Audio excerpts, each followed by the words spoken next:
बिस्मिल्लाहिर्रहमानिर्रहीम। अस्सलाम वालेकुम। मैं जलील खान कुराची, आप मेरा यूट्यूब चैनल देख रहे हैं। पाकिस्तान के सियासी मंजरनामे में कुछ इंतहाई अहम तरीन चीज़ें आपके सामने रखनी है। हुजूर वाला शरीफ ख़ानदान के बारे में मशहूर है कि जब ये मुश्किल में होते हैं, मुसीबत में होते हैं तो ये पाँव पकड़ते हैं, और जब ये ताकत में आते हैं तो ये गिरबान पकड़ते हैं। तो इस स्ट्रेटजी को मद्देनजर रखते हुए बड़ों ने कुछ फैसले किए हैं, और वो फैसले आज नजर भी आ रहे हैं। शरीफ खानदान की जो इस वक्त सूरत हाल है, मैंने 2-3 दिन पहले आपको यह खबर दी थी कि अंसार अब्बासी ने यह कहा है कि नवाज शरीफ साहब इस वक्त चौथी मरतबा वजीर आजम मुंतखब होने के लिए, वजीर आजम बनने के लिए, वजीर आजम का मनसब संभालने के लिए अभी तक कायल नहीं हुए, क्योंकि जो चीजें नवाज शरीफ साहब से मनवाई जा रही हैं वो सारे उस नजरिए के वोट को इज्जत दो वगैरह वगैरह उसके खिलाफ हैं। और अभी बहुत सी चीजें और हैं जिनको मनवाना है। एक दूसरा ये है कि दूसरा ऑप्शन शहबाज शरीफ साहब वाला भी है, और शहबाज शरीफ साहब ने जिस कदर खिदमत गुजारी की उसका तो कोई नेमुल बदल ही नहीं है। तो इसी वजह से ये भी कहा जा रहा है कि नवाज शरीफ साहब को एक साइड पे रख के हम शहबाज शरीफ साहब को भी आगे लेकर आ सकते हैं। एक दूसरी बात यह है कि आज ही मौलाना फजल रहमान साहब के हवाले से एक बयान आया। हाफिज हमदुल्ला पीडीएम के तर्जमान भी है, मौलाना फजल रहमान की जमात के मेन रुकन है। उन्होंने कहा है कि आने वाली हुकूमत चाहे मुस्लिम लीग नून की हो या फिर पाकिस्तान पीपल्स पार्टी की हो, सदर जो है वो मौलाना फजल रहमान साहब होंगे। अच्छा, एक चीज तो यहां कंफर्म हो गई कि सिलेक्शन हो चुकी है कि कौन कौन होगा, लेकिन यहां एक पैगाम भी है।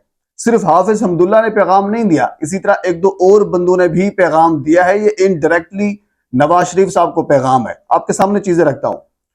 नवाज शरीफ साहब को यह पैगाम है कि अगर हुकूमत नून लीग की हुई या फिर पाकिस्तान पीपल्स पार्टी की हुई, यानी पाकिस्तान पीपल्स पार्टी की भी हुकूमत हो सकती है, वो लोग भी तैयार हैं हुकूमत लेने के लिए, तो आप लिहाजा हाथ होला रखें, जिस सराइकी में कहते हैं या पंजाबी में कहते हैं। अच्छा, इसी तरह आज आफ्ताब शेर पऊ ने भी यही कहा है कि अगर इस किस्म की इलेक्शन करवाए गए और इस किस्म की हुकूमत नवाज शरीफ साहब को दी गई, सिलेक्शन की गई, तो हम इलेक्शन तस्लीम नहीं करेंगे, हम नहीं मानेंगे। और इस किस्म की बातें अख्तर मेंगल साहब भी कर रहे हैं। तो ये लोग जो सभी इलेक्शन के हवाले से मुतजाद बातें कर रहे हैं, इसके पीछे कुछ पैगामात हैं जो मखसूस लोगों तक पहुंचाने हैं कि अभी आपने और बहुत कुछ करना है, बहुत सी बातें आपने माननी है, लिहाजा आप बाकी आपके नजरिए जो हैं, जो वोट को इज्जत दो वगैरह वगैरह, वो सारी चीजें एक साइड पर रखें। आपकी इतनी औकात नहीं है कि आप इलेक्शन अकेले जीत सकें, बल्कि अकेले तो दूर की बात है, आप सपोर्ट के साथ ही नहीं जीत सकते। दूसरी बात आपको एक खूबसूरत बता दूं, बड़ी हंसी भी आ रही है मुझे, यकीन माने बड़ी दिलचस्प खबर है। आपको याद होगा कुछ मुनहरिफ अराकीन बने थे इमरान खान के दौर में, उसके बाद फिर इमरान खान की हुकूमत गिराई गई थी वगैरह वगैरह। तो उनको ये यकीन दहानी कराई गई थी कि आपको मुस्लिम लीग नून का जो टिकट है वो दिया जाएगा, क्योंकि अगली हुकूमत मुस्लिम लीग नून की है। और आप ये भी सुनते हो कि खुद मुस्लिम लीग नून वाले कहते हैं कि हमारी बात हो गई है, बात हो गई है, यानी हमारा बात पक्की है, अब अगला वजीर आजम हमारा है। किसके साथ बात हुई है, कौन कर रहा है वगैरह वगैरह, ये सारी चीजें बात की हैं, बहरहाल ये बारहा वो कह चुके हैं। तो अगली हुकूमत नून लीग की है, तो लिहाजा नून लीग का टिकट जिसको मिलेगा वो एमएनए होगा, इनडायरेक्टली तौर पर आप ये कह सकते हैं। तो कुछ मुनहरिफ अराकीन ने ये कहा है कि हमें नून लीग ने ये कहा है, नवाज शरीफ साहब ने ये कहा है कि आपको टिकट नहीं मिलेगा। उन्होंने कुछ अलग किस्म की फहरिस्त जारी कर दी है कि ये फलां फलां वो इंटरव्यूज भी कर रहे हैं, या कह लिए कि वो सिलेक्शन भी कर रहे हैं, टिकटों की तकसीम भी कर रहे हैं, तो हमारा तो कोई नाम ही नहीं है। तो फिर कुछ लोग जो हैं वो सामने आए और उन्होंने कहा कि आप थोड़ा सा खामोश रहें, लिस्ट जो है वो किसी और जगह पे बन रही है, यानी नून लीग ने टिकट किसको देना है। ये जो मुनहरिफ अराकीन हैं इनके नाम भी होंगे, लिस्ट भी बन रही है, और वो लिस्ट मुस्लिम लीग नून को थमा दी जाएगी कि हुजूर वाला ये लिस्ट है और ये टिकट दें और जनाब अली इलेक्शन शुरू करें। यानी अच्छा, ये याद रखें, ये जो मुनहरिफ अराकीन है उनमें से एक रुकन था, और उसके ये अल्फाज हैं कि नवाज शरीफ साहब की औकात ही क्या है कि हमें टिकट न दे। ये उसके अल्फाज हैं, कोई औकात नहीं नवाज शरीफ की। हमारी जिनके साथ बात हुई थी उन्होंने कहा है कि लिस्ट हम देंगे और आपके नाम होंगे और ऐसा ही होगा।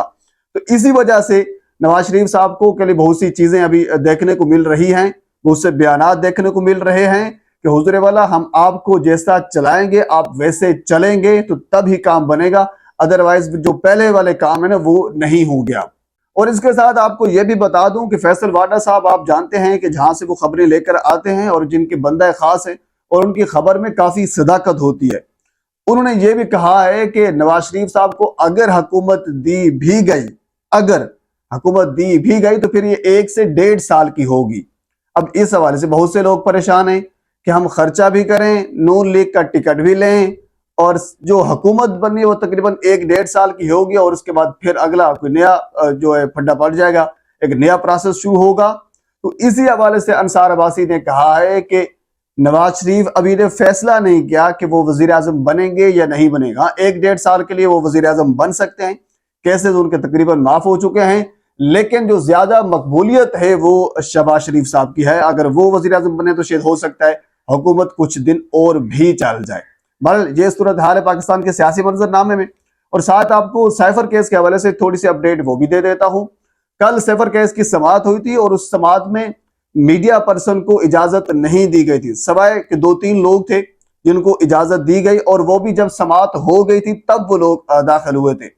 आज पूरा जो इंटरनेशनल मीडिया है, वॉइस ऑफ अमेरिका है, बीबीसी ने बाकायदा उसके ऊपर एक कॉलम टाइप का एक रिपोर्ट मुरतब की है कल साइफर वाले मामले के ऊपर। ये किस किस्म की हायरिंग की गई, किस किस्म की समाअत की गई, मीडिया पर्सन को वहां जाने की इजाजत नहीं दी गई, पूरा बीबीसी ने उसके ऊपर कॉलम लिखा है। पूरा इंटरनेशनल मीडिया जो है वो नवाज शरीफ साहब के ऊपर तनकीद कर रहा है। द गार्डियन अखबार का मैंने पहले आपको सामने जिक्र किया था, A+ कैटेगरी का अखबार है, उसने क्या कहा है कि इलेक्शन कमीशन किस हद तक फेवर दे रहा है।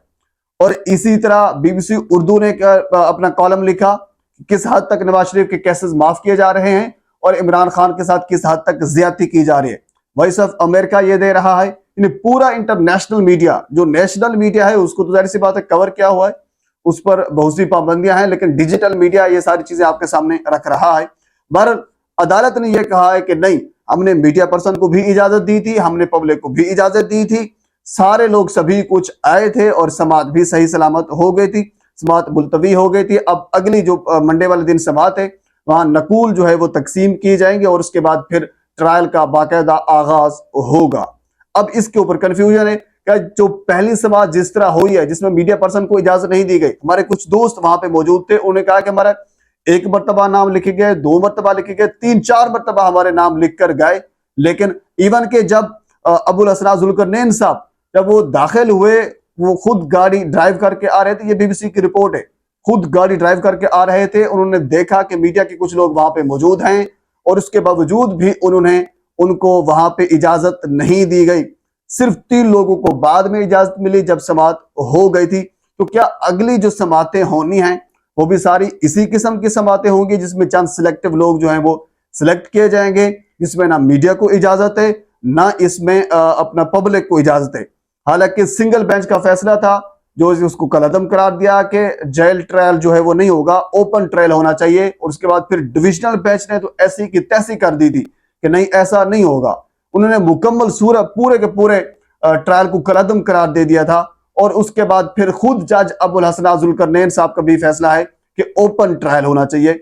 3 फैसलों के बावजूद, 3 अदालती अहकामात के बावजूद भी अगर जेल के अंदर ही ट्रायल होना है, वही पाबंदियां होनी हैं, तो फिर अल्लाह ही हाफिज है। बल पाकिस्तान के मामलात में और भी बहुत सी चीजें हैं, इंशाल्लाह अगली वीडियो में आपके साथ मैं जरूर शेयर करूंगा। एक मरतबा आपसे गुजारिश है मेरे चैनल को सब्सक्राइब कर दें ताकि आने वाली हर इंफॉर्मेटिव वीडियो आप तक पहुंच सके। अल्लाह हाफिज।